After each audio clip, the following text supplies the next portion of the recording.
அப்படின்ட்டு ஒரு லைன் வரும்.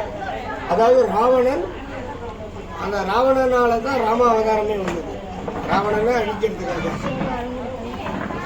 அப்போ இந்த ராவணன் மேலது நீர்னாக்கா அவனை விடவும் உயர்ந்த மதிப்புடையது இந்த திருநீர் அப்படின்ட்டு. அந்த ராவணன் யாருன்னு கேட்டேன்னா சிவபக்தன்.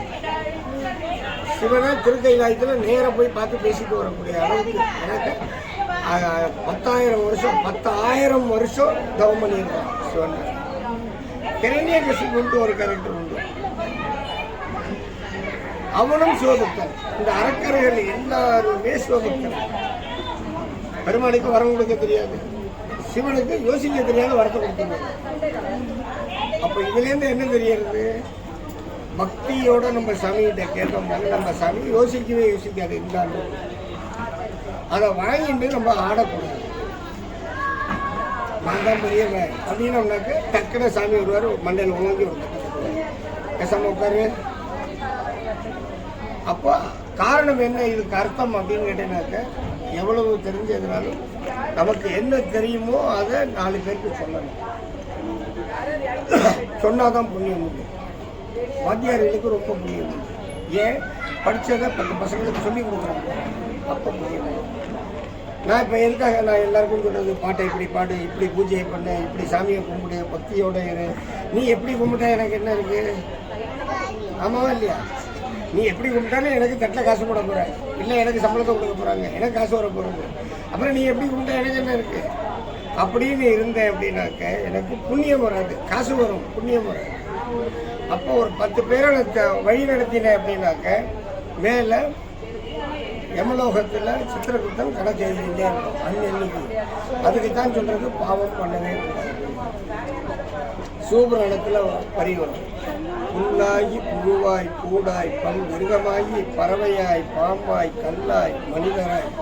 அப்போ இத்தனை பிறவியும் முடிச்சுட்டு நம்ம மனுஷ பிறவி எடுத்துருவோம். இதுலேயும் நம்ம பாவத்தை பண்ணினோம் அப்படின்னா திருப்பி ஆரம்பத்துலேருந்து வருவோம், புழுவுலேருந்து வருவோம். அப்போ எவ்வளோ கஷ்டமாக இருக்கணும். இதுக்கு முன்னாடி அதெல்லாம் எடுத்துருக்கணும். அதுக்காக தான் அந்த ஜீவராசியை கூட அன்றைக்கி அவர் சொன்னார் இல்லையா, இந்த ஓலையை கொடுத்தின்னு இழுத்தோம். பார்த்தீங்களா பார்க்கலையா? ஆரம்பித்த அன்னைக்கு பார்க்கல. அந்த ஓலையை கொளுத்திட்டு அப்படி இழுத்துட்டு போனோம். அங்கே உட்காந்து யாகம் சின்னதாக குட்டியாக ஒரு யாகம் வளர்த்துட்டு அந்த இழுத்துட்டு போனோம். இந்த தடியங்காயை எல்லா இடத்துலையும் வச்சோம். 8 திக்கு, எத்தனை இடத்துல வச்சோம்? 8 இடத்துல வச்சோம். 8 திக்கு. அங்கே ஹோமத்தில் ஆரம்பிக்கிறதுக்கு முன்னாடி என்ன சொன்னேன்? 8 இடத்துல அந்த மஞ்சள் அரிசியை போடுவேன். மஞ்சள் அரிசின்னு சொல்லக்கூடாது, அது என்ன பேர்? அது அக்ஷதை. இதெல்லாம் சன்ஸ்கிரிட் வேர்டு. ஆனால் அப்படி சொன்னால் தான் அதுக்கு மரியாதை. லக்ஷ்மி, இது எப்படி இருக்கு? லக்ஷ்மி அப்படின்னு சொல்றது எப்படி இருக்கு? லட்சுமி அப்படிங்கிறது எப்படி இருக்கு? எது நல்லா இருக்கு? லக்ஷ்மிங்கிறது அழகா இருக்கும். லட்சுமி இங்கே வா அப்படின்னாக்க கொச்சையா இருக்கிறோம். அந்த மாதிரி இந்த மஞ்சள் அரிசின்னு தெரியாதவங்க சொல்லுவாங்க, ஆனால் அது அக்ஷதை அப்படின்னு.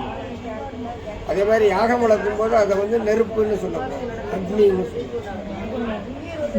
அடுப்பில் எரியறது நெருப்பு, தீபத்தில் எரியறது ஒளி, யாகத்தில் எரியறது அக்னி.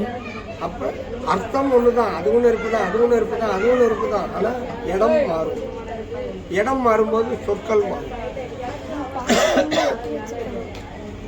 இந்த அரக்கர்கள் பூரா சிவபக்தர்கள்.